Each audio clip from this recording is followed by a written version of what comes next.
If you are working with an integrated project, you will be asked to integrate any new statuses that you create. So first, go ahead and create a new status.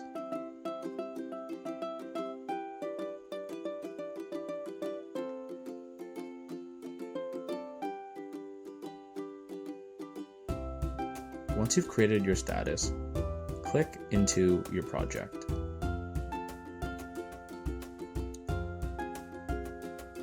When you do, a pop-up will prompt you to go to your integration settings so that you can link your newly made statuses. If you're integrated with Jira and Wrike, you'll need to integrate it with both. For Jira, you will see your status underlined at the bottom of the list. Click on the drop-down menu and assign it a status. Click through the interface and save your settings. For Wrike, you will see your status underlined at the bottom of the list. Click on any of the statuses to its right to assign it.